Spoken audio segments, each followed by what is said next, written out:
Hey, welcome back. In this video we are going to talk about alkenes that contain double bond. Do not confuse the naming now. Alkane, single bond. Alkene, double bond.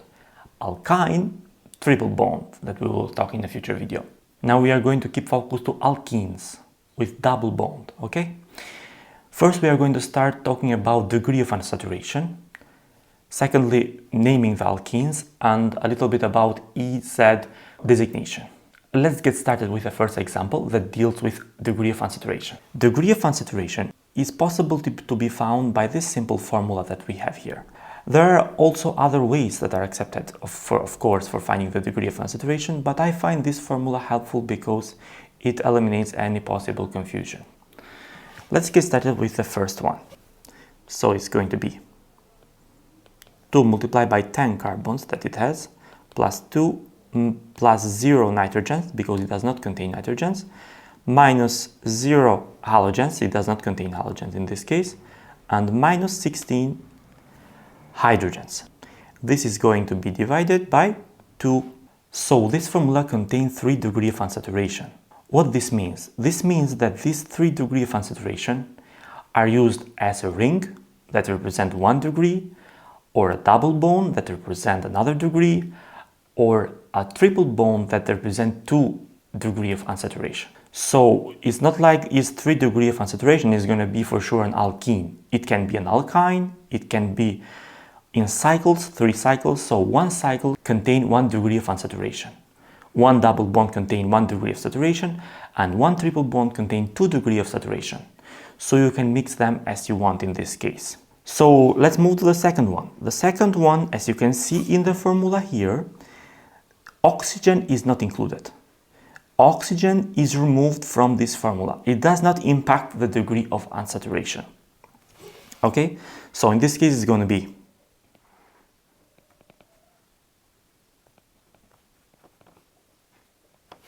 six degrees of unsaturation. In case of halogens, how is it going to be?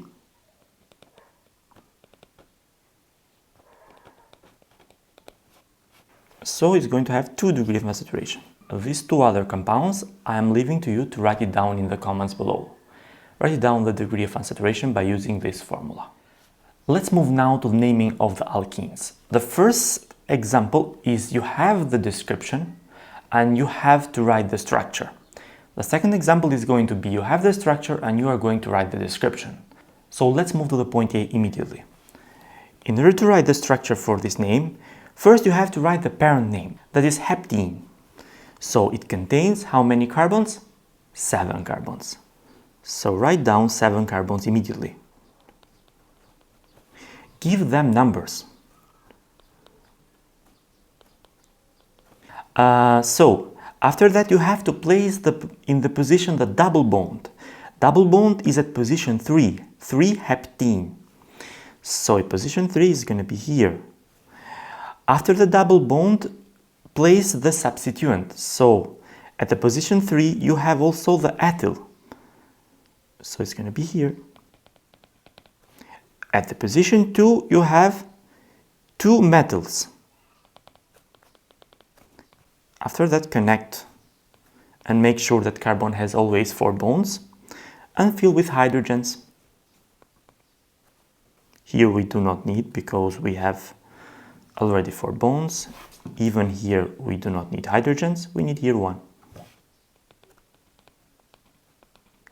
Here we have the first structure. Let's keep up with the second one. So in this case you have pentadiene. D represent 2 double bonds in the position 1 and 2. So it's going to have 5 carbons, penta, 1, and 1 double bond is going to be in the position 1. Give numbers always. And 1 double bond is going to be in the position 2.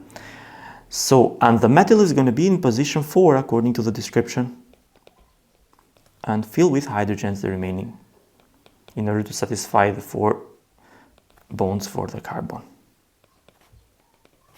And here we have the second structure. Let's move to the third structure, that is a cycle. The parent name is cyclohexene. So let's write the cyclohexene first, point C. In the cycle you can place a double bond whenever you want because it's only one double bond. So let's place it here. It contains at the position 1 isopropyl, one of the common names that you have to memorize. Isopropyl means that it has 3 carbons connected in this way. And at the position 4, so numbering is going to start here. 1, 2, 3, 4. At the position 4, you have connected one metal, CH3. Okay? This is the structure in this case. Be careful. When you start placing numbers in the cycle, start and continue on that side that you have the double bond. Okay? Hope it is clear, this one. Okay, let's move now to the second example. Give UPAC names for the structures below. Okay, let's start with the first one. Now, first you have to find the longest chain that contains the double bond. The double bond has the highest priority. So, as you can see, this is the longest chain that contains the double bond. It can be also this one in this direction, but it's the same because the number of the carbons are the same. Okay? Be careful, huh? After that, you have to give the double bonds the lowest possible number. Okay? So, in this case, you have 1, 2, 3, 4, 5, 6 carbons. As you can see, I started numbering in a way to give the lowest possible number for the double bond. Okay, so it contains 6 carbons and 1 double bond. So the parent name is going to be hexane. After that, you have to give the number to the double bond. There are 2 ways here. One that is the old convention that some books obey to that. One that you write the position of the double bond before the parent name. So it's going to be at the position 2. After that, you have to name the substituent and give them numbers. Order them alphabetically. Okay? So in this case, ethyl is going to be the first one in terms of alphabetical naming. So it's going to be 4-ethyl. After that, we are going to have 2,4-dimethyl. 2-hexane. The newer naming that you can see also is that at this place here you have hex-2-ene. Okay? The position of the double bond inside the name of the parent name. Okay? Anyway, both are accepted.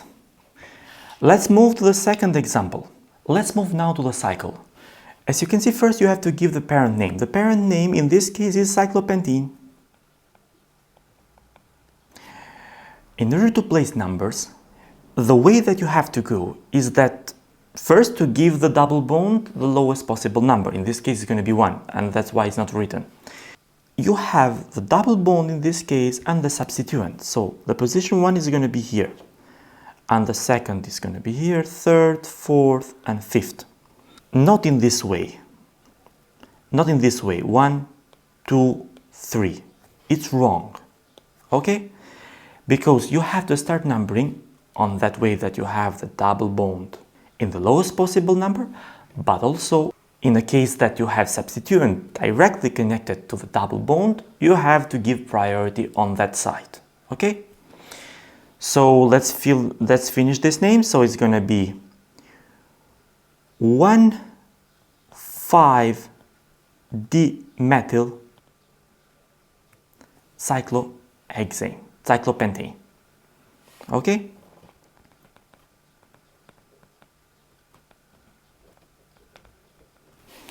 One 5-dimethyl cyclopentane. Let's move now to the third case. The third case, we have a cycle that has 6 carbons, but it contains 2 double bonds into it. So we are going to give numbers in this way possibly, or in this way. The correct way is in this way, because even if you go on this way, the positions of the double bonds remain the same. So now we have to consider the position of this metal that is here. Okay? In order to give this the smallest number possible, we have to go in this way. So the name is going to be, the parent name is going to be cyclohexadiene. So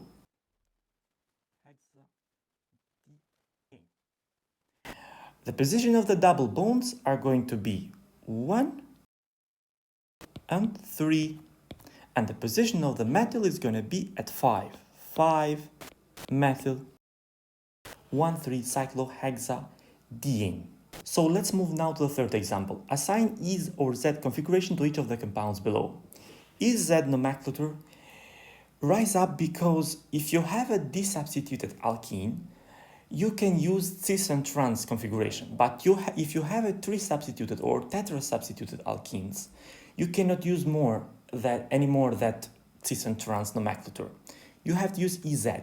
In the case of the E configuration, the highest ranking group are going to be on the opposite direction, or kind of trans.